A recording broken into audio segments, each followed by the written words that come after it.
văzut pe calvar că ai murit răstignit, pe o cruce murdară ai fost chinuit, când mulțimea te-a pus pe un deal între tâlhari.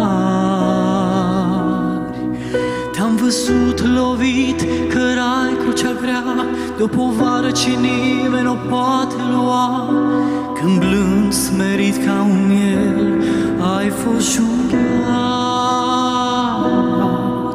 Te-am văzut, Iisuse, te-am văzut mergând, ți-am văzut durerea ochii-ți lăcrimând, căutai un prieten bun între tâlhari.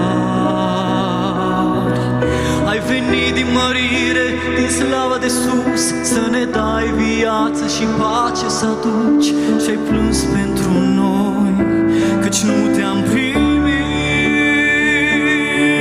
Slavă ție, Iisuse, ce pe cruce ai murit, să mă scap de povara ce m-a chinuit, când fără speranță și în deznădejde, pierdut în lume rătăceam.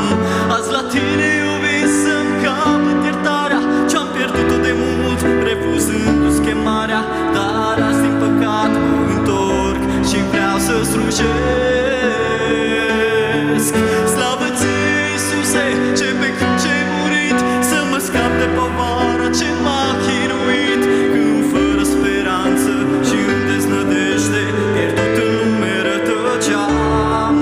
Azi la tine iubit să-mi capăt iertarea ce-am pierdut-o de mult, refuzându-ți chemarea, dar azi din păcat mă întorc să slujesc. Astăzi stau pe sâncă privind în jos și văd noroiul din care m-ai scos.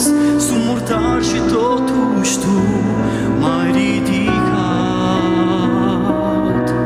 Doar tu poți, Doamne, al meu împărat, să mă ajut să pot să trăiesc mai curat, să ascult cuvântul tău și să te aștept. Mai este așa de puțin de urcat și o să fim împreună cu Cel ce-a înviat, cu Iisus al nostru drag, Mântuitor. Ajută-ne, Doamne, cât slabi suntem, și ia-ne Tu de mână ca să nu